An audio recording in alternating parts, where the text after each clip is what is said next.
কবর জিয়ারত করা সুন্নাহ পদ্ধতি কি? জিয়ারতের সঠিক দোয়া কোনটা? আমাদের সমাজে কবরের দিকে ফিরে নামাজের মতো দাঁড়িয়ে যেভাবে দোয়া করার প্রচলন আছে তা কি সুন্নাহ সম্মত? দেখুন, কবরের কাছে যাবেন, কবরবাসীকে সালাম দিবেন। কবর জিয়ারতের উদ্দেশ্য হবে দুইটা। কবর জিয়ারতের উদ্দেশ্য কয়টা? এক নম্বর উদ্দেশ্য হলো কবরে যাবেন যাতে আপনার আখিরাতের কথা স্মরণ হয়, যে আমাকে এখানে আসতে হবে, সোজা হয়ে যায় সময় থাকতে আমি তওবা করে ফিরে আসি।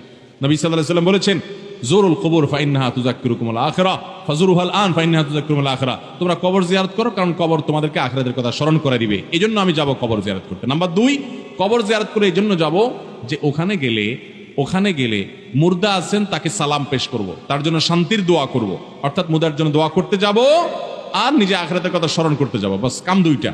এই জন্য আপনি কবরস্থানে যেয়ে সালাম পেশ করবেন, শিক্ষা গ্রহণ করে মনে মনে চলে আসবেন। এটি হলো কবর জিয়ারতের আমল।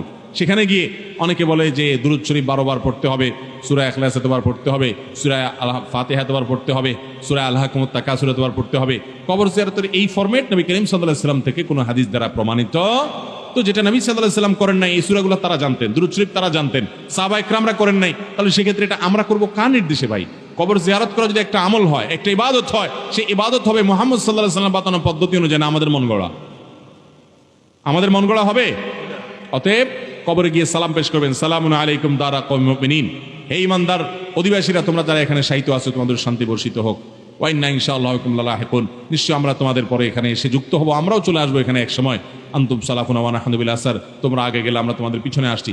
এই দোয়াটা বিভিন্নভাবে আসছে, বিভিন্ন হাদিসে, যে কোনো ভাবে হাদিসে যতভাবে আসছে যে কোনোটা পড়লেই হবে। এমনকি আসসালামু আলাইকুম ইয়া আহলাল কুবুর, হে কবরবাসী তোমাদের মধ্যে শান্তি বর্ষিত হোক, এটুকু আদায় করলেও সালাম দেওয়া হবে। এটাও বিভিন্ন রিওয়ায়াতে আসছে। যার কারণে যে কোনো ভাবে বর্ণিত সালামের যে ফরম্যাট আছে, আপনি ফরম্যাটে সেখানে সালাম নিবেদন করবেন, এরপরে চলে আসবেন।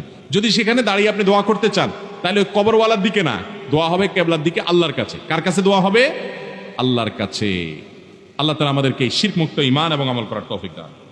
আমাদের সমাজে মাইয়েতের খাট কাঁধে নিয়ে 40 কদম গমন করার পর কবরের উদ্দেশ্যে রওনা করেন, এটা কি সুন্নাহ সম্মত? সুন্নাহ পদ্ধতিটা বুঝিয়ে বলবেন।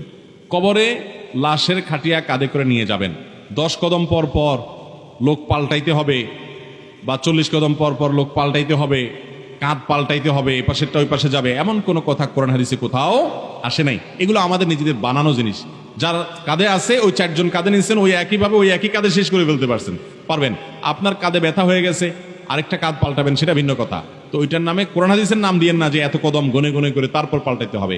মাঝে কেউ চাইলে কাঁধ পাল্টাতে পারে, নতুন মানুষ ঢুকতে পারে, এপাশ থেকে ওপাশ যেতে পারে, কোনো অসুবিধা নাই।